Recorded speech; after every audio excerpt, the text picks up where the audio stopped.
Muchas gracias. Escuchando a los compañeros y compañeras, uno se vuelve a hacer la pregunta histórica de por qué las víctimas votan a sus verdugos. Una pregunta que se le hizo ya en el siglo XVI un francés, Etienne de la Boétie, en un libro que lo llamó de la servidumbre voluntaria, que se preguntaba cómo es posible, ¿no? Vengo de un viaje largo, ¿no? Por toda América, recorriendo sus universidades y uno de los elementos constantes, ahora que en América Latina está habiendo un reflujo, ¿no?, de los gobiernos de cambio, la gente se preguntaba cómo es posible que estén votando a los que, por ejemplo, en Argentina, en una semana les subieron los servicios básicos hasta un 700%. ¿Cómo puedes votar a un tipo como Macri, que lo primero que va a hacer es subir la luz, el gas, el transporte, quitar las ayudas que había, de la misma manera, ¿no?, que el golpe de Estado que han dado a Dilma Rousseff, cuidado, se lo han dado los del Partido Socialdemócrata, con los cuales se había metido en la cama. Cuidado con quién te acuestas en política, cuidado con quién te acuestas, ¿no? Entonces, fijaos, yo les decía que aquí ocurrió algo similar en Europa. La derecha se había hecho fascista en los años 30, hubo una guerra mundial, fueron derrotados, salvo en España, desgraciadamente, y fijaos, a partir del año 45 se pone en marcha el Estado Social y Democrático de Derecho. En el año 78, 30 años después, esos mismos obreros que habían salido de la marginalidad votan a Margaret Thatcher.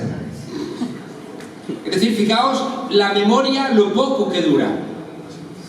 A veces dura una generación, dos como mucho.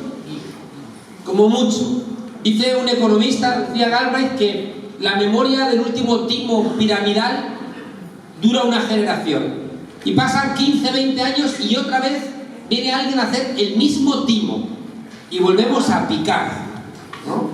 Lo cual indica, fijaos, que una de las tareas esenciales de la política no pasa por hacer consumidores, ni redistribuir la renta simplemente para que la gente tenga accesos mínimos, sino que si a esa gente no le ayudamos a ser ciudadana, van a volverlo a perder, o ellos, sus hijos, o sus nietos, u otros.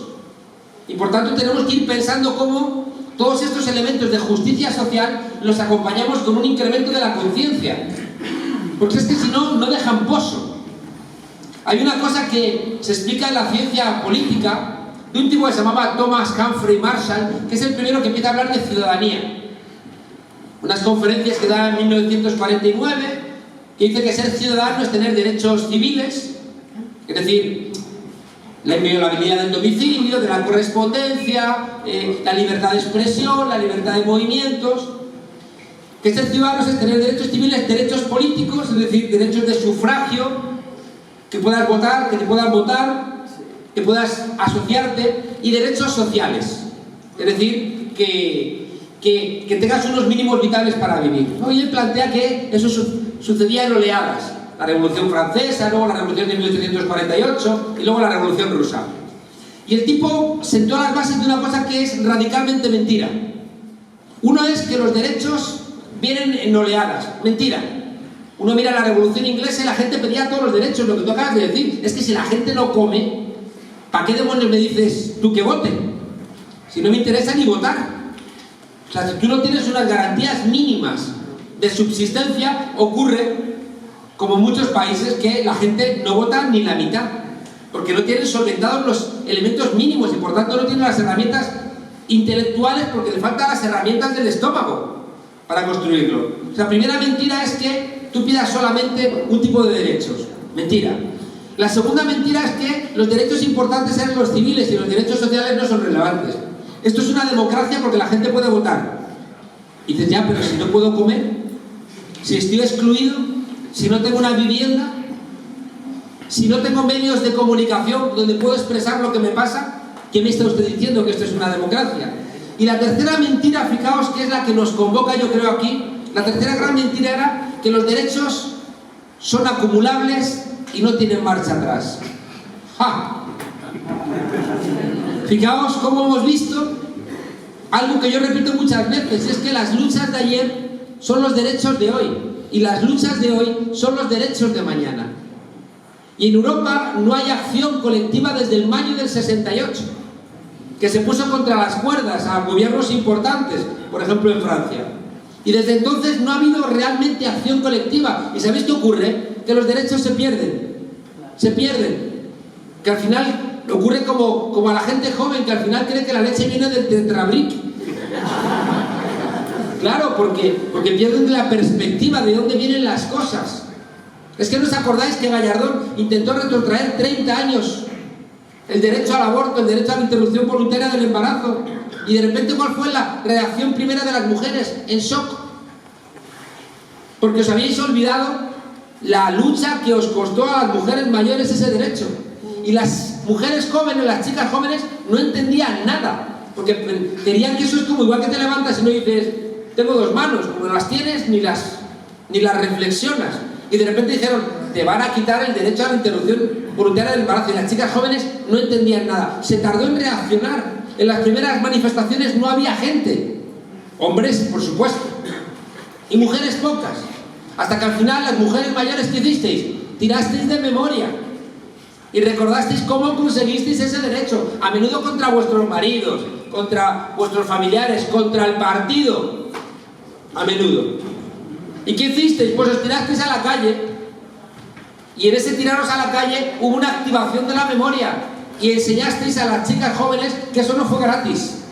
Y de repente hubo una reflexión, cuidado, que las luchas de ayer son los derechos de hoy y las de hoy van a ser los derechos de mañana.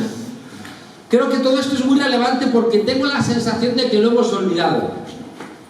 Tengo la sensación de que a veces nos olvidamos de dónde venimos. Si venimos, recordáis, del 15M.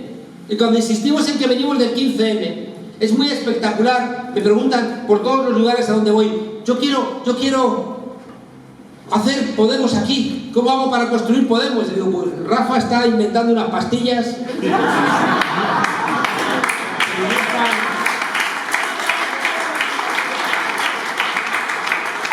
No están desarrolladas.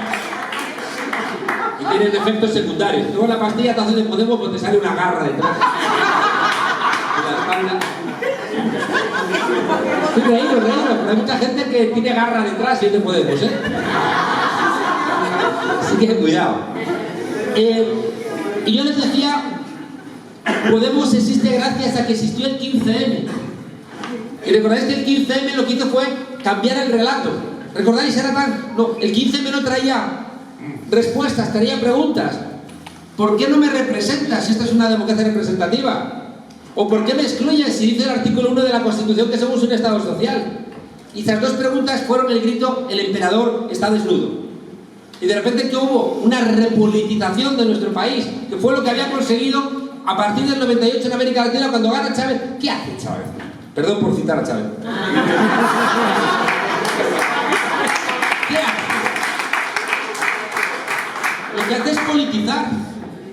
Lo que hace es politizar.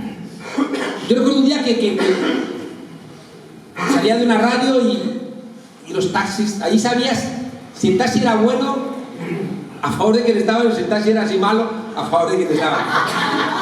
Entonces hay un taxi malo, ¿no? Se baja un tipo como medio airado y yo está ahí, me monto atrás. Le digo, me lleva el tipo y el camino y le digo, se ha bajado un poco enfadado este señor, ¿no? Y dice, sí. El taxi está ahí como con mucha pasión, sí. ¿Y por qué? Mire, veníamos hablando y el tipo de repente va y me dice, no me va a creer usted, pero vengo de una reunión donde hemos acordado con un satélite soviético las claves para cambiar el referéndum y que lo gane el gobierno. Ya está todo. Acabamos de salir de la reunión. Y le digo, ¿le ha dicho eso? Y dice, sí. ¿Y usted qué le ha dicho? El tipo conduciendo así, un hombre negrito. Pues yo le he dicho, mire, a los taxistas aquí en Caracas nos gusta mucho el chismear. Nos gusta. Nos cuenten cosas a los clientes, porque así podemos contarle a otros clientes y así pasamos el día. pero no me podía contar usted algo menos pendejo, para que la gente no piense que soy imbécil. Entonces el tipo me ha dicho, pare, que me bajo. Y era cuando el tipo se había bajado. Y era gracioso porque, claro, era ya 2000 y pico de un satélite soviético y la Unión Soviética desaparece en el año 91, ¿no? Entonces era como mentirijillas. Bueno, fijaos, lo relevante es que el 15M sentó las bases de un relato diferente. Un relato diferente donde empezaron a llamar a las cosas por su nombre. Con frases muy gráficas. ¿Recordáis que decía, nos dicen, o sea, nos están meando y dicen que llueve?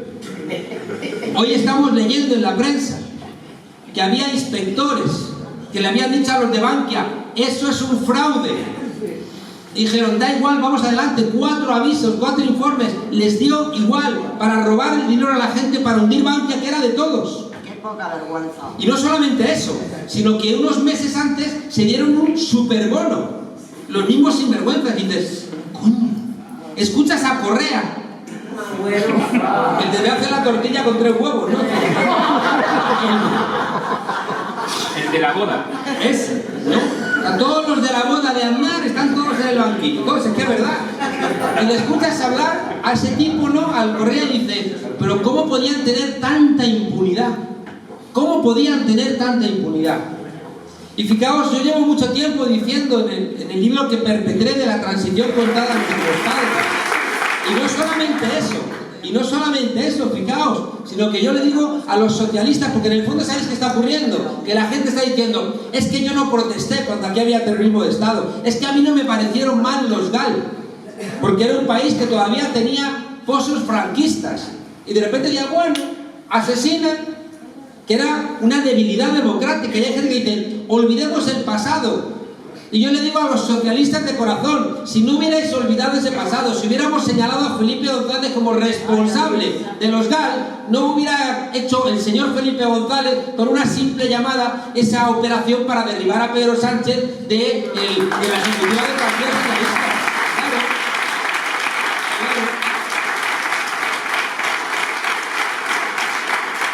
Entonces, fijaos, uno mira lo de Correa, uno mira estos de Bankia, uno mira la Dolores de Cospedal. Es que es acojonante. Y sale la tipa diciendo, eso es viejo.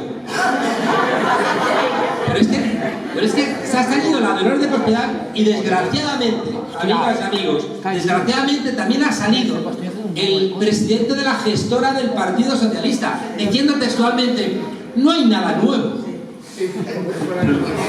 Con todo el desparpajo. No, eso ya se sabía, ya no hay nada nuevo en todo eso. Claro, y fijaos, claro, y dices, pero ¿cómo que no hay nada nuevo? Pero si acabáis de cargaros a martillazos vosotros los ordenadores de Bárcenas en cuanto había información ahí. Es que nos acabamos de enterar de que en vuestras filas por Segovia iba de la Serna. ¿Cuántos de la Serna hay en el Partido Popular? Si es que estos son como Libertuis, que eres ladrón cuando te pillan. ¿No te pillan? ¿No? Y ni uno. O sea, contando un solo caso del Partido Popular que hayan salido ellos diciendo voy a limpiar mi casa. Pero ¿cuándo lo han hecho? Solamente cuando salen a los medios, de repente dicen, uy, sí, terrible. No estoy viejo. ¿No? Entonces, creo que es muy relevante, fijaos, que entendamos que hay una cosa en nuestro país de países que es terrible. Es lo que yo llamo la herida ciudadana. Somos un país con heridas todavía abiertas. Heridas que solventaron otros países de nuestro entorno en el siglo XIX. Como decía Miguel Hernández, llegó con 3 heridas, y son 4. La herida colonial. Es decir, somos un país que hizo la conquista muy pronto y todavía, fijaos, tenemos una mala relación con la colonia. Seguimos celebrando el 12 de octubre. Ayer hablando con los alumnos, había alumnos de diferentes países, ¿no? Yo les decía, porque ellos no entendían la bronca, pero como el Día Nacional, que es el día de encuentro de todos los ciudadanos de un país, ¿por qué en España es motivo de bronca? Claro, yo les contaba que por un lado estamos celebrando algo que en ese continente les parece mal. Porque dicen, coño, no celebréis que se exterminó a los indígenas, no celebréis algo que se sostiene sobre la esclavitud, porque cuando se mataron o se murieron por enfermedades los indígenas, llevamos a los negros esclavos para trabajar en las plantaciones, y lo celebráis como vuestra fiesta nacional. Coño, no seáis así. Y mira que nos quieren en América Latina, pero nos dicen, joder, no os paséis. Pero no solamente eso, sino que recordáis, se llamaba el Día de la Raza. Claro, dicen, ¿qué raza? ¿Cuál de ellas? ¿No? Pero es que, fijaos, este 12 de octubre, que también nos hemos olvidado, y me voy corriendo porque me voy a Salamanca, es que un 12 de octubre de 1936, en el Día de la Raza, en el claustro de la Universidad de Salamanca, Miguel de Unamuno, que había apoyado a los golpistas del 36, se dio cuenta de la locura que había hecho, porque estaban asesinando. ¿Cómo asesinaría Franco? Que hay un telegrama famoso del embajador de Hitler diciendo, aquí hay mucha sangre, ¿eh? El embajador de Hitler asustado de lo que estaba fusilando Franco, ¿no? Entonces Unamuno se aleja de esa... ¿Cómo se dice? Se desmarca, ¿no? De los golpistas, y estaba allí con el inspector Gatchet de la Legión, que era el Millán Astray, ¿no? Claro, y es cuando, recordáis, le regaña, y entonces este se pone hecho como se dice ahora, hecho un obelisco, ¿no? Le grita, el otro le dice no sé qué, no sé cuántos, y entonces Millán Astray, ese que está enfadado, Esperanza Aguirre, porque hemos quitado el nombre, ¿no? De una calle de Madrid, dice: viva la muerte, muera la inteligencia. Dice, menudo lema bonito. Se lo voy a contar a mis hijos, ¿no? O sea, hacer un cartel a mis hijos, o sea, que digo, viva la muerte, muera la inteligencia. Yo durante un año di clase en la universidad y había un cartel enfrente, había dos carteles. Uno decía, tu profesor también se masturba, que era como... que en autoridad se veía como medio deslegitimada, porque había que ver esa frase y decía, ¿qué estaban pensando estos, no? Pero el otro me parecía más sutil, el otro decía, la cultura me persigue, pero yo corro más, ¿no?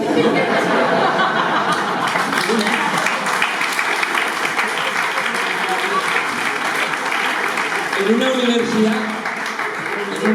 Entonces, fijaos, cuando grita Millán Astray aquello, muera la inteligencia, viva la muerte, le comenta Unamuno aquello de venceréis, pero no convenceréis, ¿no?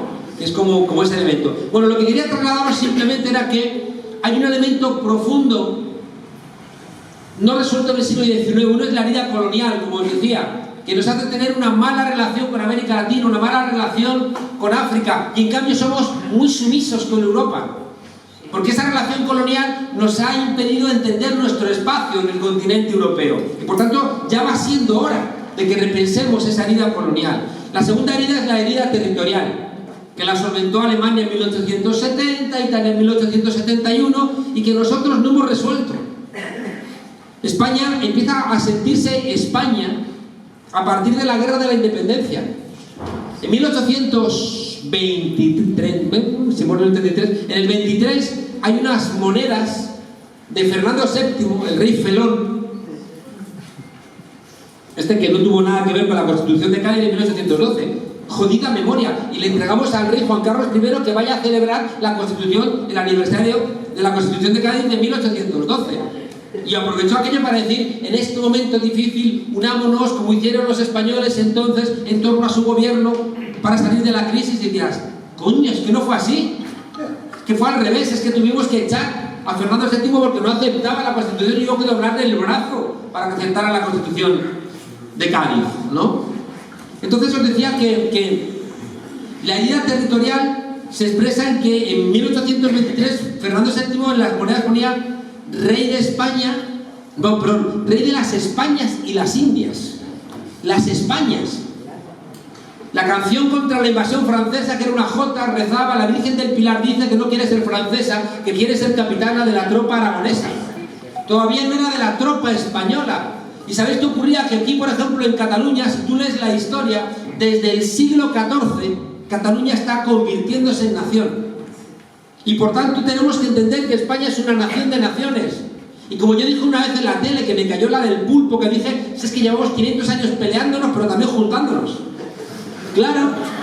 Entonces, ¿cuál es la solución? Que de repente tu padre o tu abuelo sea un extranjero aquí os será más sensato alguna fórmula que te permita ser las dos cosas y que lo supere. Pues claro, y por eso fijaos está la magia también, cómo hemos querido solventar nosotros la herida colonial, pues hablándole de tú a tú, mirando a los ojos a Europa. Como cuando Pablo estaba en el Parlamento Europeo y te decía al fascista, tú eres un fascista y no voy a dejar otra vez que te hagas con este continente. O Pablo mira a los ojos a Juncker y le dice, no me des lecciones de nada porque hiciste un entramado corrupto en toda Europa y tú eres el que vas a salvar este continente. Cuando hiciste en tu país un entramado para que los ricos no pagasen impuestos, pues te tengo enfrente. O sea, Pablo habló de tú a tú a los europeos y en cambio hemos tratado también de tú a tú como hermanos y hermanas a los latinoamericanos. Pues claro, como debe ser.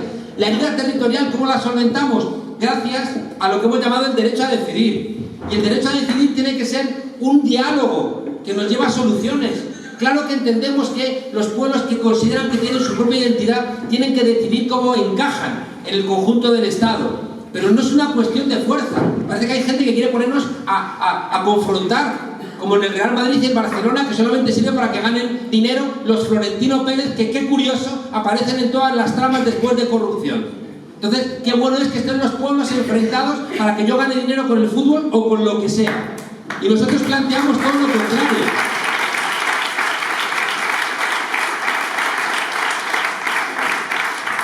Y nosotros estamos planteando que claro que el derecho a decidir, pero nosotros no somos una formación política independentista, no lo somos.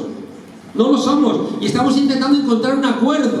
Estamos intentando decir, un referéndum sí, pero será mejor que lo hablemos. Y hay gente que dice, no, aquí no se habla nada. Pues, parece el chiste de los bancos. Oye, Pachi, ¿para qué vamos a discutir si podemos arreglar las hostias, no? Claro, entonces...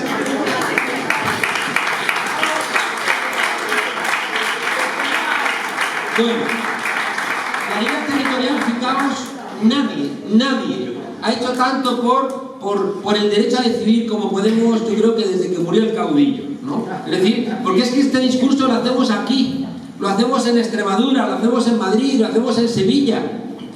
Estamos intentando que la gente entienda que esto es un país de países y que Cataluña es una nación y que incluso que es una nación más vieja que España, aunque es un estado. El español más viejo, por supuesto que el inexistente Estado catalán, pero que hay fórmulas superiores que pasan no por confrontar, no por echar los pulsos, sino por dialogar. Y por eso hay gente que le preocupa mucho a Podemos, porque dicen, es que yo necesito confrontar con Madrid, porque confrontando con Madrid me crece a mí el independentismo. Y decimos, pues no, porque hay mucha gente que nos escribe correos diciendo, es que si España es Podemos, yo no me quiero ir de España. Y hay mucha gente que no lo quiere entender. Bueno, y por eso nosotros estamos sentando las bases, ahí está, apoyando.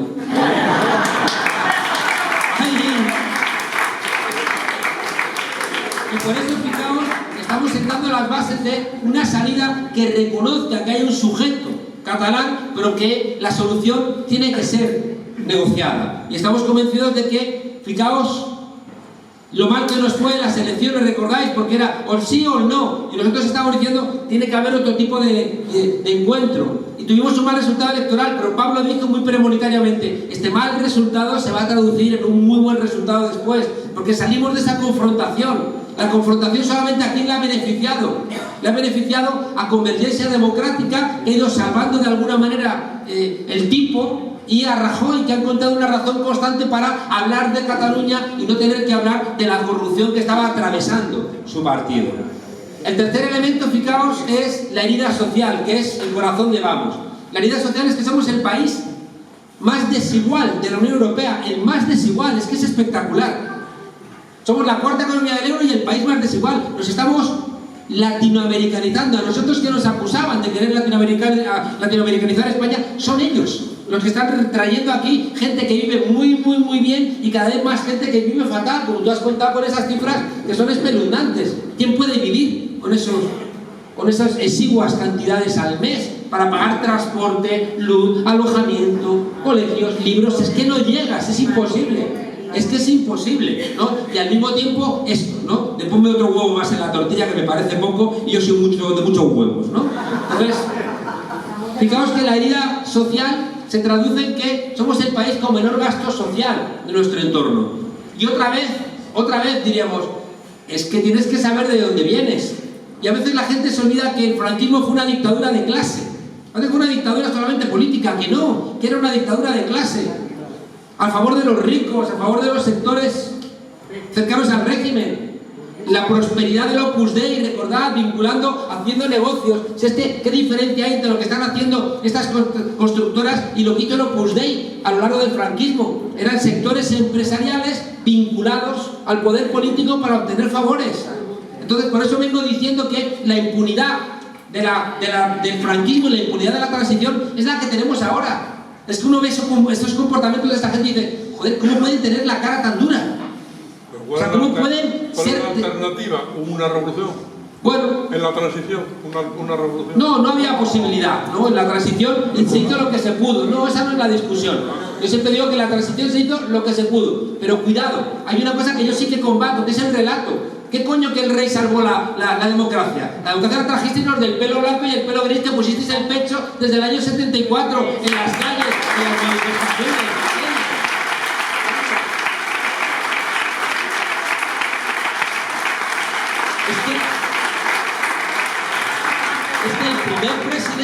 El primer presidente de la democracia fue el último presidente de la dictadura, Arias Navarro. ¿Y qué había? En la calle había una efervescencia y por eso tuvieron que buscar a otro que pudiera hacer el juego, que era Suárez. Y anda que no le hicieron la vida imposible a Suárez. Si es que le dieron un golpe y luego Suárez, esa foto hipócrita del rey saludando a Suárez, mentiroso. Si te lo cargaste tú, si fue el rey el que obligó a Suárez a dimitir. Y la idea es que tengamos desmemoria. Y de repente que el rey, el gran amigo de Suárez, mentiroso, mentiroso. Es como cuando de repente tenía el corazón partido, porque el paro juvenil le quitaba el sueño, le producía insomnio, y estaba tan apesadumbrado, dijo, voy a matar elefantes a ver si se me pasa.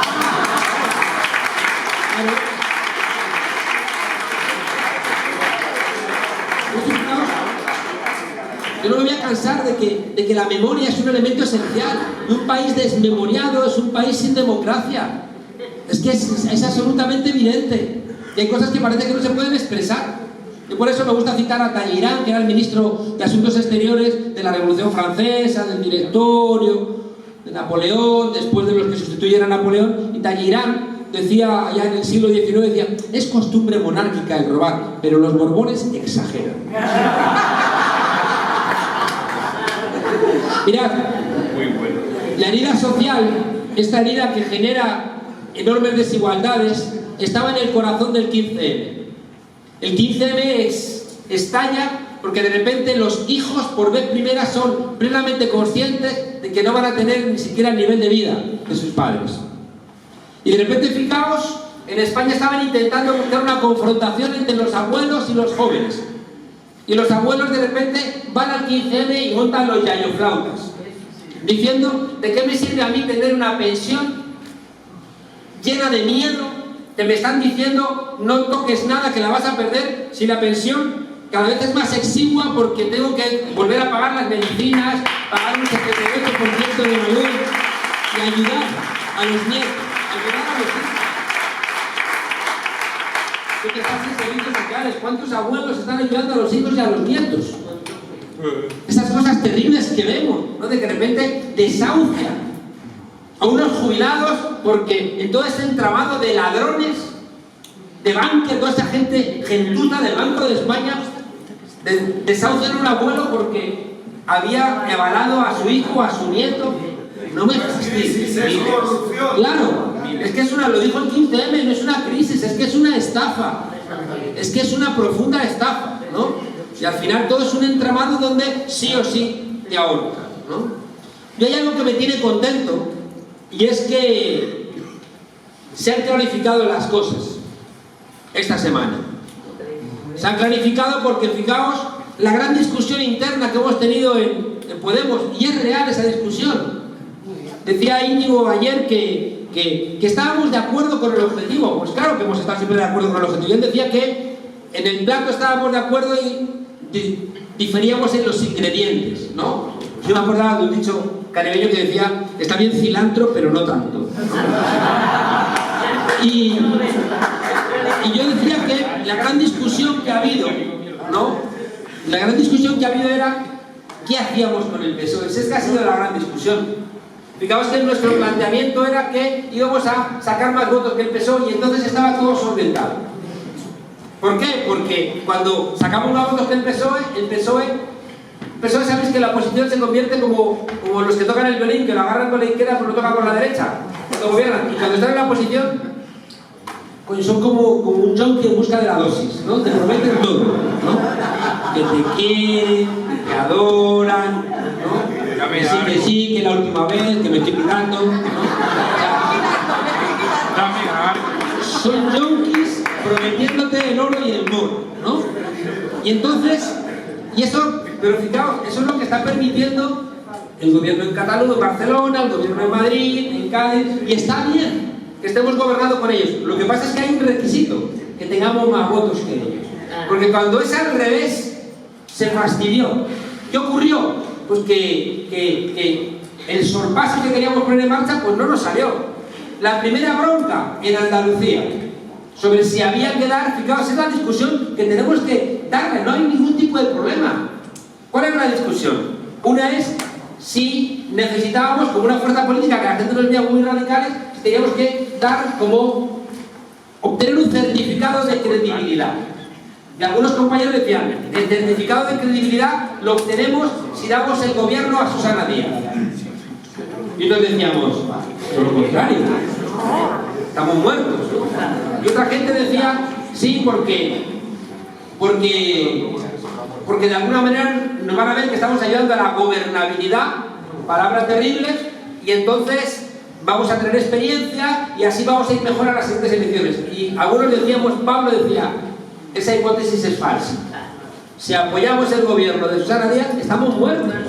O sea, si nos vinculamos a Susana Díaz, es un gobierno de corrupción, es un gobierno que representa la casta en sentido puro, y teníamos razón.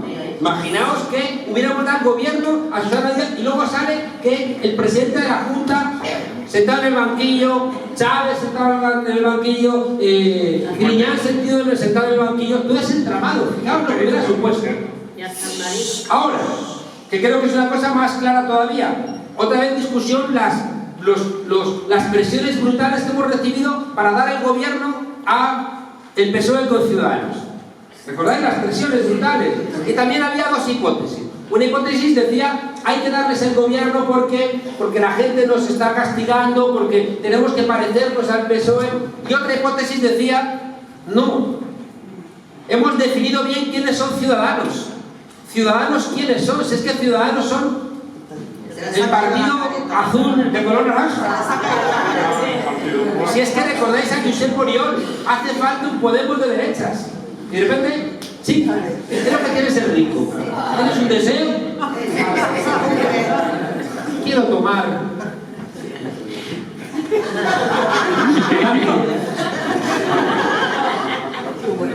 De la zona de Barlovento, me apetece ahora. Cógete un avioncito y me lo traes. Y ya estás tardando, ¿no? Y me pones un huevo más en la tortilla. Entonces dijo Josep Oriol, hace falta un Podemos de derecha. Le quitaron el apoyo a Susana Díaz, porque Susana Díaz se había como independizado, ¿no? Y de repente se cargan un PID, que era un partido más decente. Porque el otro es un montaje. El otro, como decía el otro día, es como, ¿sabéis que las Spice Girls lo diseñaron, no? Es un equipo de marketing, dijeron, no hace falta una morena, una rubia, no sé qué, no sé cuántos, y diseñaron las Spice Girls. O sea, son productos de diseño para el mercado. Pues eso era Ciudadanos. No un producto de diseño que cantaba el playback, ¿no? Es decir, claro, que cantaba lo que decía, ¿no? Y nunca cantaba, ¿no? No cantaba. Bueno, me sale el barrio.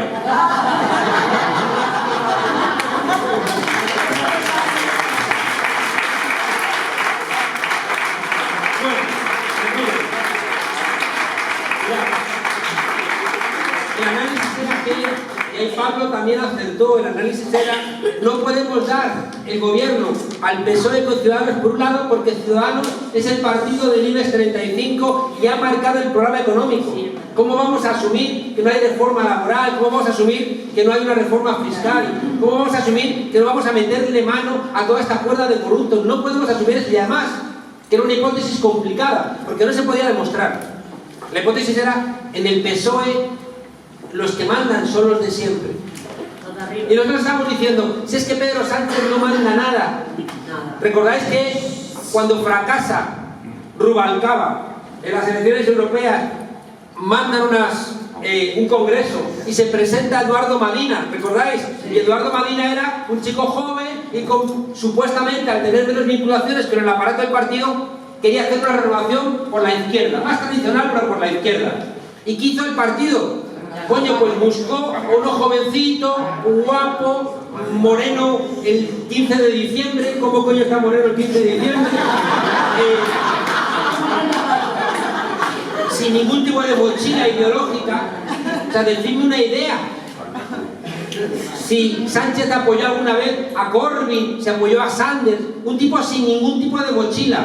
Eso sí, jovencito, como yo digo, buscaron uno que se pareciera a Pablo Iglesias y encontraron uno que se parecía a Julio Iglesias, ¿no?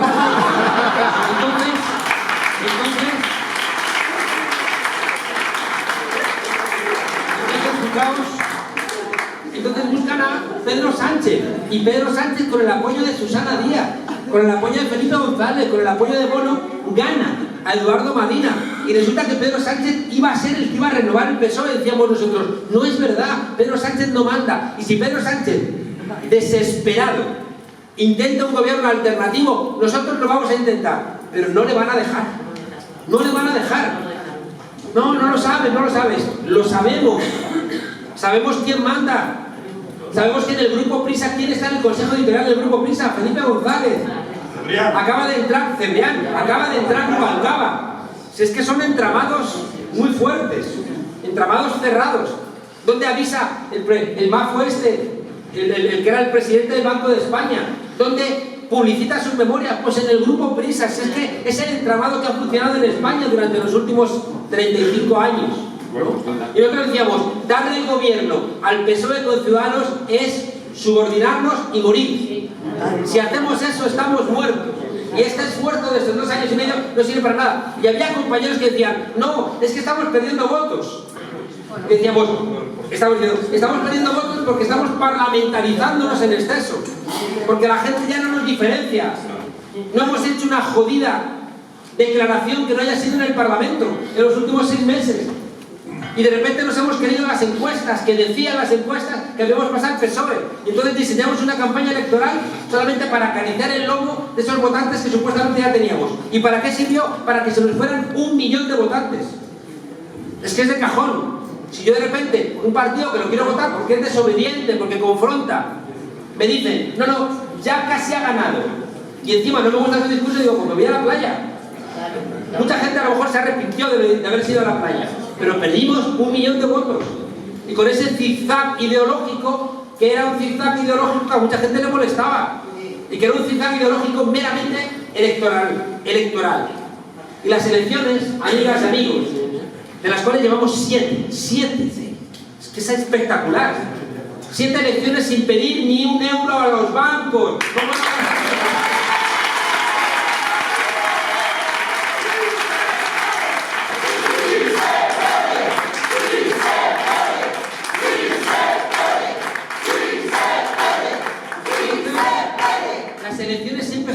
Más militarizada de la política, donde dices, aguanta todas las disensiones, aguanta todos los problemas y vamos todos a las elecciones.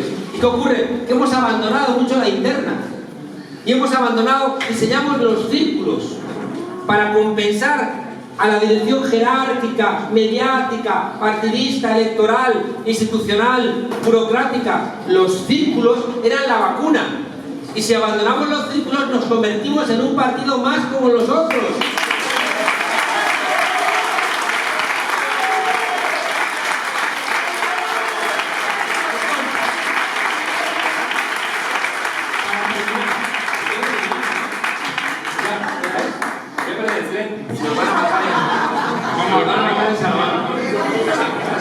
Mira, yo te llevo donde haga falta.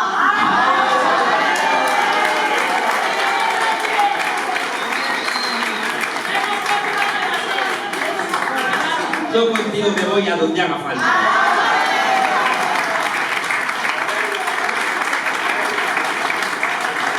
Bueno, mira, las hipótesis que habíamos mantenido ya se han demostrado ciertas. Habíamos discutido internamente y habíamos discutido, fijaos, no en hacia dónde, sino en el cómo. ¿no? Y a veces con torpeza, porque como somos así de espontáneos, de repente discutimos en los medios de comunicación. O escribiendo un tuit, a veces parecemos, ¿no? Porque no nos damos cuenta de que aquello decía todo lo que digas será utilizado en tu contra, ¿no? No nos damos cuenta de que están esperando cualquiera que hagamos cualquier cosa para dispararnos. Imaginaos que hubiera una foto mía, de Rafa, de Pablo, en el yate de un narcotraficante.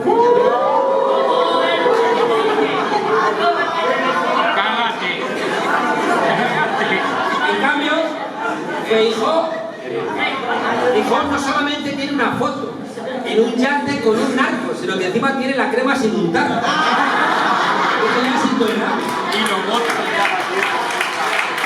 Eso es lo peor. Y bueno, fijaos que esto se ha terminado. Os decía que estoy contento porque esta semana se terminó la discusión. Oscarcito, no he visto. Ah, bueno. Como Fumanchu detrás de la columna. Fijaos que se han terminado las discusiones esta semana. Por un lado, el Partido Socialista ha dicho: se acabó. Nos cargamos a Sánchez porque ya no es de fiar, no vaya a ser que pacte con estos Unidos Podemos. Fijaos cómo qué análisis tiene que haber hecho el PSOE para preferir el bochorno de apoyar al PP de la Gürtel, de la Púnica, de la Taula, de la Serna, de Rato, de Cifuentes. Bueno, es muy espectacular, pero ya lo han decidido. Y fijaos, son tan mafiosos en su comportamiento que acaban de soltar, lo soltó, no sé si Rafa lo escuchaste hace 2 días, uno de estos, no sé cuál de ellos ha sido, tengo que buscarlo, dijo: cuidado que con las cuestiones con Sánchez todavía no se han acabado. Como que diciendo: vamos a sacar un dossier. O sea, imaginaos el nivel de comportamiento que es típico de la mafia. O sea, no me basta que te cargo, sino que encima agito un dossier y si te portas mal, igual te saco el dossier, ¿no? Imaginaos el nivel de mafia. ¿Y cómo hacen el desembarco? Es una entrevista, qué curioso, en la SER, Pepa Bueno, que también tiene un comportamiento que a mí me vuelve loco, ¿no? Una entrevista desde Chile. Felipe González da la orden de asalto para cargarse a Pedro Sánchez. Y por tanto, fijaos, se han terminado las caretas. Todos los que planteaban hay que acercarse al PSOE, teníamos razón nosotros, tenía razón Pablo Iglesias, donde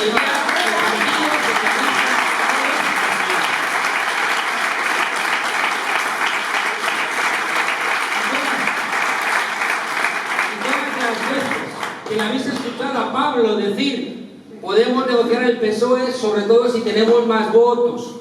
Si ellos tienen más votos es muy complicado porque no se van a dejar y los que mandan no van a dejarle. Y por eso cambió mucho el escenario, ¿no? Y por eso la reflexión que tuvimos en verano, en aquella escuela de la Complutense, porque el plan era otro. Y ahora tenemos que repensar, ¿no?, cómo hacemos. Por tanto, fijaos, se ha terminado la discusión interna y ha dejado claro el PSOE a sus militantes y a sus votantes quiénes son, para bochorno y escándalo de los militantes honestos del PSOE y los votantes honestos del Partido Socialista. Y el Partido Popular también ha cerrado el ciclo, porque después de decir que quien la haga la pague, ¿qué ha pasado a decir ahora? Hay que invalidar la instrucción de la Gürtel. ¿Por qué? Es que es de cajón. Porque fijaos, ¿qué es lo que hizo Aznar? Aznar intentó sacar al PP del franquismo, quitar a Fraga, quitar a aquellos que venían de ser ministros del franquismo y llevarlo a la derecha europea, a la derecha de Margaret Thatcher, de Berlusconi, de toda esta gente, ¿no? Y entonces, fijaos, en ese elemento, ¿qué pasó? Que se colaron muchos piernas sin ideología. Aquella famosa charla entre Naseiro y Zaplana, donde uno dice: oye, que yo estoy aquí para forrarme, y otro dice: pues a mí me lo vas a decir. Esto es como un chiste de la transición en 77, que está hablando de un franquista con uno joven, y le dice el franquista joven: ¿a mí qué me va a decir usted de democracia? Yo que soy demócrata desde ayer por la tarde, ¿no? Y lo tengo fresco.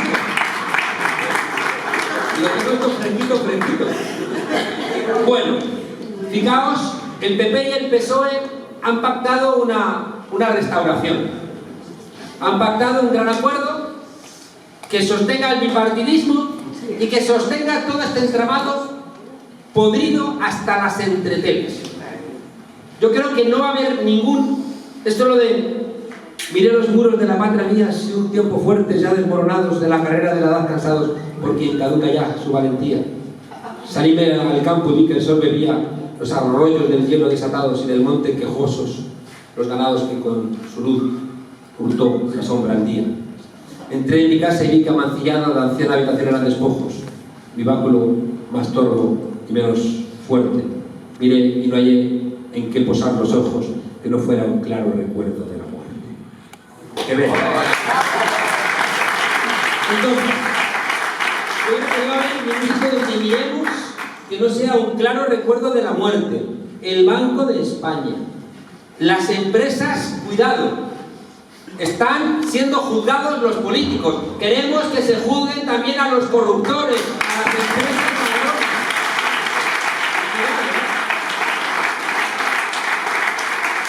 Eso implica que buena parte del entramado empresarial de este país puede terminar en los juzgados.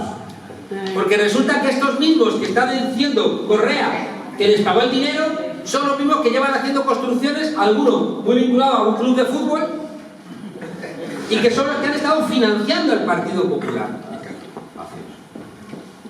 La Casa Real no aguanta una mirada, porque en todo ese entramado habrá que ver qué papel ha desempeñado el principal lobista que teníamos en España, que era el rey Juan Carlos. El principal lobista, no lo digo yo, todo el mundo, o sea, cobraba por la venta de armas, por el petróleo. ¿De dónde ha sacado ese señor con su sueldo ese arsenal de dinero de 2.000 millones que denunció creo que el New York Times? ¿De qué? Yo quiero saberlo, porque si tiene un sueldo yo quiero saber por qué se ha enriquecido. Quiero que me den cuenta de por qué se ha enriquecido mi jefe del Estado, quiero saberlo. Y por tanto no lo resiste. No lo resiste la cúpula del PSOE, no lo resiste la cúpula del PP, no lo va a resistir la cúpula de Convergencia Democrática. Y por eso, fijaos, nos inventamos un nuevo partido y claro, es como cuando entras en un convento y eras Rosa, que vivías... ¿Y cómo se ha enriquecido Felipe González? Otro, claro.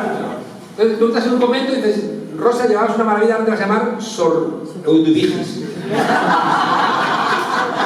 Y ya ha cambiado, ya eres una nueva, ¿no? Entonces, esto de alguna manera quiere ser Sor Eudubiges. No, yo quiero recordar tu pasado, que quiero rendir cuentas. Conclusión de todo esto, amigas y amigos. Fijaos que hemos llegado al Parlamento sin pedir un euro a los bancos y tenemos 5 millones de votos. Y dejadme deciros una cosa, en todos los lugares están emocionados con nosotros. Somos la cuarta economía del euro. 5 millones de votos. Dejemos de llegar a las oficinas. 5 millones. En 2 años y medio. Y el millón de votos que se nos ha ido a la abstención. No se ha ido a ningún otro partido, se ha ido a la abstención. Y lo podemos recuperar. Tenemos 6 millones de votos. El PP tiene 7 millones. Estamos a punto de gobernar este país. Así que menos tristezas y también a veces tener un poquito de alegría de que vamos a ser el gobierno de esta...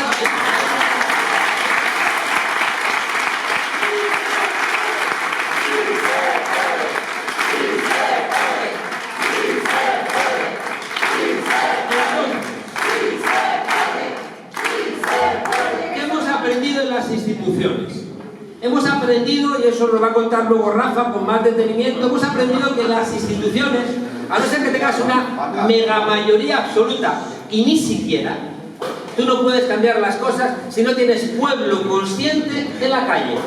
Y eso somos, fijaos, a mí, el otro día me entrevistaban en la cafetera, ¿no? Fernando Berlín me decía, bueno, pero es lo que tú venías diciendo. Ahora el partido te ha hecho caso, y yo decía... Me acordaba del capitán Galán que se adelantó 3 meses a la proclamación de la Segunda República y lo fusilaron. Ya que te adelantes no siempre es una señal de inteligencia. Pero fijaos, yo creo que teníamos que llegar a las instituciones para entender esto. Había que llegar. Y había que darnos cuenta, luego nos va a contar Rafa cómo en algunos lados se pueden hacer cosas y en otros no, dependiendo de si tienes gente o no tienes gente en la calle. Y por tanto, fijaos, todo ese discurso que decíamos, necesitábamos círculos. El 15M fue posible porque politizó a la gente. Existimos porque la gente estaba politizada y en las calles. Eso yo creo que viene ya de suyo. Y por tanto, fijaos, nos encontramos con que no se trata de volver a las calles, sino revisitar a las calles con la experiencia institucional, porque no somos el 15N, ahí no nos engañemos.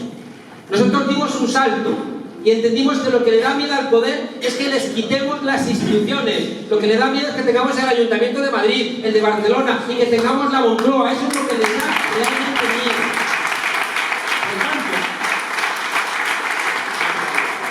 Por tanto, seguimos como planteamos en su momento, que queremos presentarnos a las elecciones y queremos gobernar. Pero nos hemos dado cuenta de que los cambios que tenemos por delante, de los cuales no estamos hablando, del cambio climático, de la robotización de la economía en un momento de presión moral de los sindicatos, de las migraciones, del envejecimiento de la población, es decir, los retos profundos que tiene Europa no estamos hablando. Y esos retos, amigas y amigos, los solventamos con un pueblo consciente, articulado, debatiendo y discutiendo. Nadie te va a bajar línea, porque son elementos de tamaña profundidad que o los entendemos en la discusión o no los vamos a aceptar. Y el miedo, fijaos, que este es el reto profundo, el miedo es que la salida natural del modelo neoliberal en crisis, la salida natural es el fascismo. Y ahí lo estamos viendo con el Donald Trump, lo estamos viendo con la Alianza por Alemania, lo estamos viendo con Marine Le Pen. Es decir, por eso nos está mirando la izquierda mundial, porque están dándose cuenta de que la salida es o quedarse con la basura que tienen de bipartidismos mentirosos, o que venga la extrema derecha. Y hay un país importante de Europa, que es España, donde estamos inventándonos una alternativa. Fijaos la responsabilidad que tenemos y que hemos entendido por nuestro paso por las instituciones, que nada de esto es posible si no hay un pueblo consciente en la calle, discutiendo, señalándonos las necesidades, planteándonos qué quiere construir como derechos, qué quiere defender, cuál va a ser la fuerza que vamos a poner en las calles cuando ellos pongan en marcha sus periódicos, sus televisiones, cuando pongan en marcha toda su batería de ataques. Imaginaos los ataques que hemos recibido sin tener el poder. Imaginaos los que vendrán si tenemos el poder. Solamente los aguantas con pueblo consciente en la calle. No hay otra. No hay otra.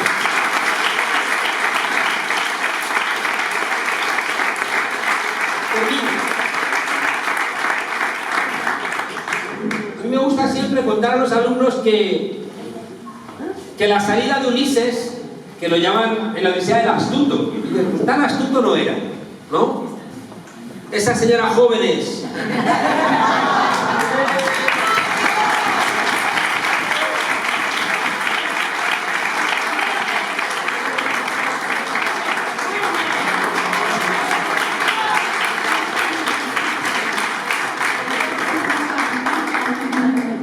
A ver, espera, dime otra vez. Esta mañana temprano, hemos salido con el juez.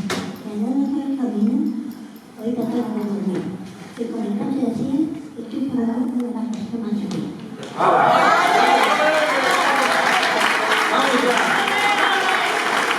Bueno, y decía que Ulises, supuestamente astuto, recordáis que quiere enfrentar un peligro, que era el canto de las sirenas, ¿no? Porque el canto de las sirenas enloquecía a los marineros, lo atraían, iban contra los arrecifes y luego a las sirenas, eran carnívoras, se los comían, ¿no? Entonces, para enfrentar Ulises el astuto, ese riesgo de las sirenas, recordáis lo que hace. Se hace atar al mástil y le pone cera en los oídos de la tripulación. Y es una torpe medida porque no solventas nada, porque estás atado al mástil y tus marineros, tu tripulación, no saben qué demonios ocurre. A mí me da mucha alegría que Pablito se nos ha desatado del mástil.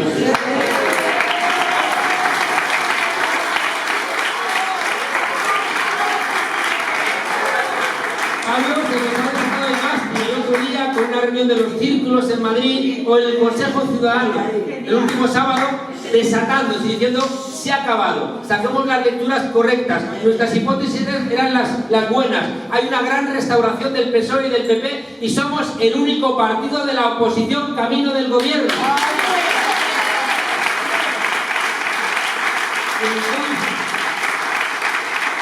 Pablo se ha desatado y Rafa Mayoral tiene la misión de quitarnos la cera. de los oídos.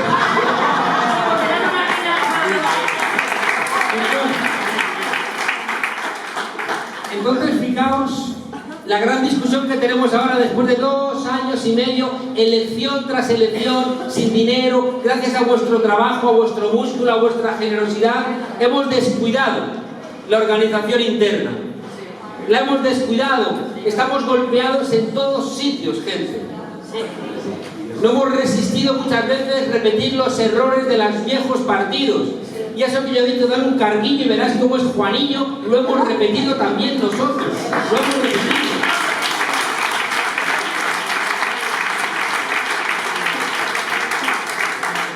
Y hemos entendido que tenemos el gran dilema de Podemos, que no es Podemos, porque otra de las hipótesis era que esto no es Podemos, que esto es Unidos Podemos, que no podemos estar separados. Otra de las hipótesis que hubo gente que dijo, no, hay que ir separados. Pues tenía razón Pablo, teníamos que ir juntos, porque juntos tenemos mucha más fuerza, mucha más fuerza.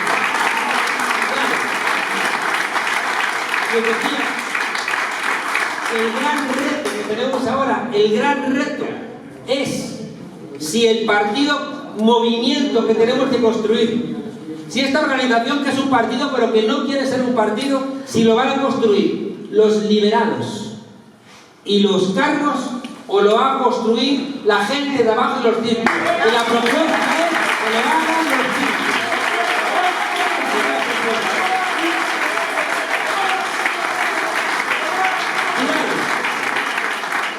Tenemos que los círculos cuidarlos, porque hay gente que a lo mejor pierde una elección interna, se hace fuerte en un círculo y le hace la vida imposible al de la organización criminal.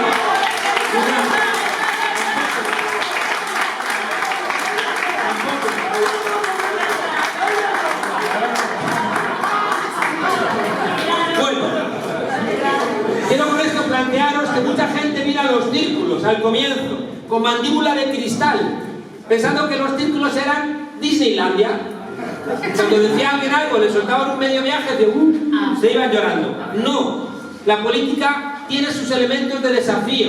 La política es discusión, la política es a veces confrontación. Pero es que la política también es la base de la posibilidad de construir juntos. Una piedra no la mueves solo, tienes que juntarte con los demás. Bueno, pues tendrás que confrontar con las complicaciones que tiene el trabajo conjunto. Y eso tenemos que aprenderlo, amigas y amigos. Tenemos que romper con la teología política de este país monoteísta que tenemos, donde las discusiones son teológicas. Y si de repente alguien no piensa como tú, es un hereje y lo quieres prender fuego en la plaza del pueblo. No puede ser. Tenemos que aprender y por eso, fijaos, tenemos que repensar los círculos desde estos planteamientos.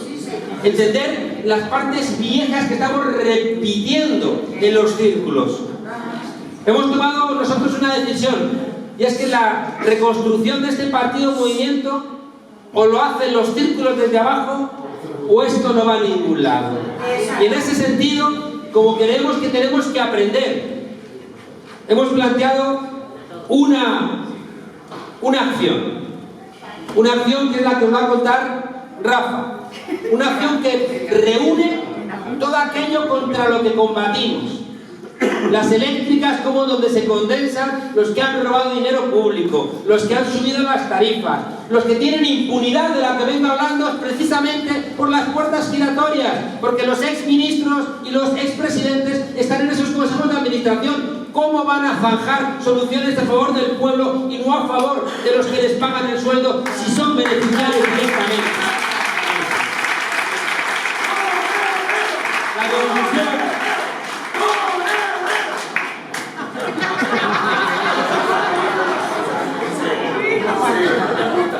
Nada de culto a la personalidad.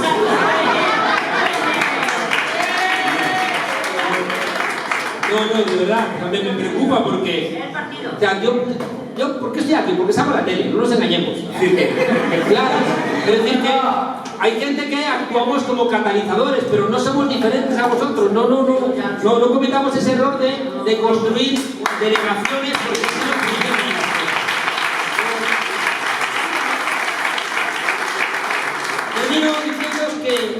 Que creo que con esta acción del 17 de octubre creo que empieza esta nueva etapa de Podemos. Este momento de clarificación, como os decía, donde ya sabemos quiénes son el PP y el PSOE y que tienen intereses conjuntos. Este es el desafío que tenemos de construir nuestro partido movimiento desde abajo y no pretender que las secretarías generales conviertan a los círculos en correas de transmisión de sus necesidades.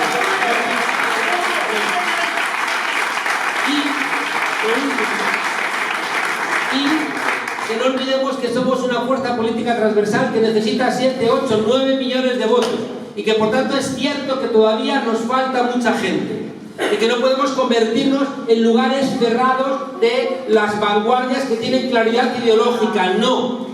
Tenemos que ser como esos curas progres que iban a los pueblos, ayudaban a construir el grupo de teatro, el grupo de música, hacían los viajes a los museos y que acompañaban no a la vanguardia, sino que a la retaguardia.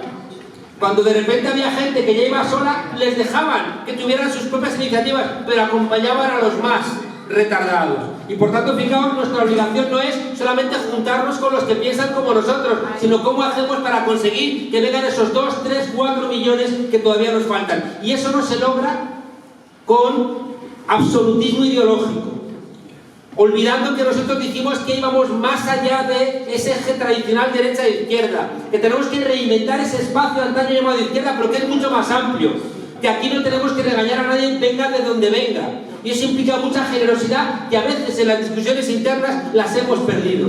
Y por tanto, fijaos, en esta nueva etapa de clarificación por parte de nuestros adversarios y de reclarificación nuestra, hay un elemento esencial, que es que tenemos que poner en marcha otra vez la deliberación, la discusión, el debate. Yo estoy convencido de que hay dos elementos que están en el ADN de Podemos y que los dejamos de lado por las presiones. Uno era la renta básica y el otro es el proceso constituyente. Forman parte los dos de nuestra razón de ser, pero la renta básica porque es la manera de poner en marcha la fraternidad en el siglo XXI y el proceso constituyente porque necesitamos dialogar las bases de nuestro nuevo contrato social en el siglo XXI. Y por eso los círculos tienen la obligación de empezar a abrir debates, porque a través del debate vienen las convicciones. Y como decía Bertolt Brecht, solo los pueblos que tienen convicciones son los pueblos que tienen esperanza. Y por eso se hace tan cierto otra vez aquello que nos dijo un sardo, inteligente, comprometido, lleno de fraternidad y de amor, que nos dijo: por favor, instrúyanse porque necesitamos toda su inteligencia. Por favor, organícense porque necesitamos toda su fuerza. Y por favor, agítense con alegría porque necesitamos todo su entusiasmo. ¡Sí se puede!